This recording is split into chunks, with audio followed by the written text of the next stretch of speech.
Good morning, teacher. Good morning, classmates. I am Red. Today, let us discuss about weathering and erosion. Weathering and erosion are two important processes that help shape Earth. These processes help form soil too. First, let us discuss weathering. The natural process that slowly breaks down rocks into tiny pieces is called weathering. These processes change the size, form, or shape of rocks. The two main types of weathering, which are mechanical weathering and chemical weathering. Mechanical weathering is the breakdown of rocks into smaller pieces without changing their composition. It is very similar to using a hammer to break a piece of rock. The main agents of mechanical weathering are water, ice, wind, human activities, and constant changes in temperature. The most common types of mechanical weathering are freeze-thaw and exfoliation. Freeze-thaw occurs when water seeps into rocks and freezes and expands, eventually breaking the rock apart. Exfoliation occurs in rocks when the curved plates of rocks detach from the parent rock due to reduction in pressure during uplift and erosion, creating rounded boulders and dome-like hills. Forces of wind and air also cause mechanical weathering, as wind and air hit rock formations continuously. They weaken the rocks. Eventually, the rock breaks apart and collapses. Living organisms also contribute to mechanical weathering. Plant roots move through cracks in the rocks to find moisture, causing the rocks to break apart. Burrowing animals bore into rocks, wearing down on rock formations after some time. Chemical weathering is primarily caused by acidic rainwater which reacts with mineral grain in rocks, changing them into another material. The most common type of chemical weathering are oxidation, hydrolysis, and carbonation, or formation of carbonic acid. Oxidation occurs when oxygen and water chemically react with minerals in rocks. Hydrolysis takes place when acidic rainwater interacts with minerals that form rocks. Carbon dioxide in the air dissolves in rainwater, forming a weak acid called carbonic acid. The acid, a key component of acid rain, dissolves limestone as it seeps through rocks, cracks, and cavities. After we have discussed about weathering, let us now proceed with the related topic, which is erosion. Erosion is the process by which rocks and sediments are moved from one place to another by water, wind, ice, or other agents. All rock particles that resulted from weathering would be carried by erosion. Rainwater picks up fine particles of topsoil and organic matter as it flows downhill due to gravity. In dry areas of the world, wind is primary agent of erosion. Glaciers are made out of accumulated snow over the years. This snow compresses into thick ice masses.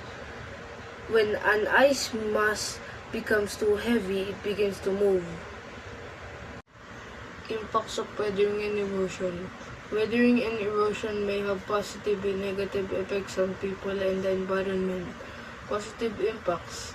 Number 1, formation of soil which would improve crop yields. Number 2, creation of weathered rock materials and sediments that are used for construction purposes. Number 3, formation of beautiful rock structures, sand dunes, lakes, and fertile valleys. Negative impacts. Number 1, flood and landslides which can destroy lives, crops, and properties. Number 2, damage monuments, buildings, and other concrete structures. Number 3, remove of topsoil, reducing soil fertility. Human activities that speed up weathering and erosion. Human and their activities increase the rate of weathering and erosion through several ways. Number 1, carbon emission from vehicles and industrial factories increase the concentration of chemical pollutants in the air. The high concentration of carbonic acid weathers rock surfaces and other rock structures.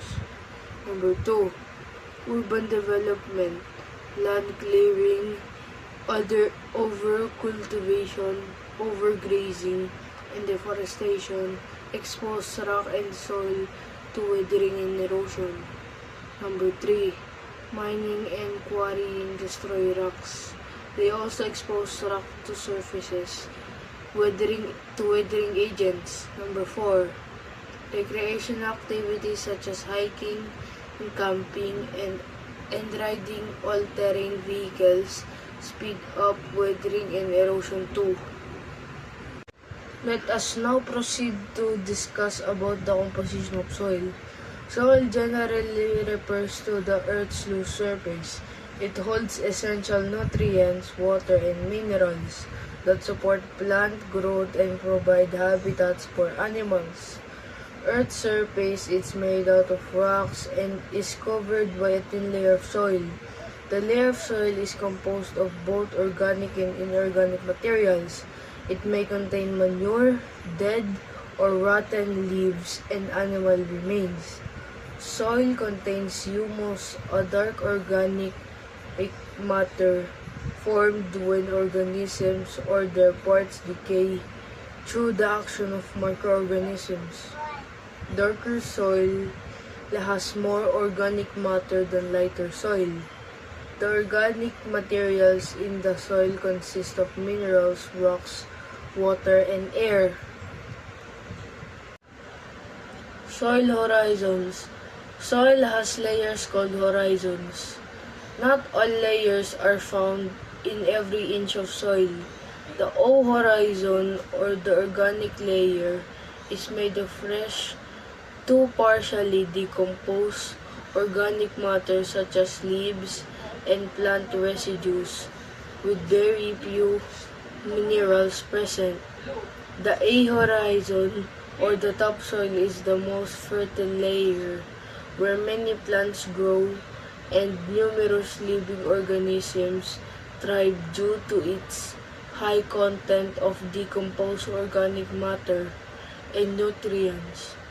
The E horizon is composed of soil, minerals, and nutrients from the O and A horizons.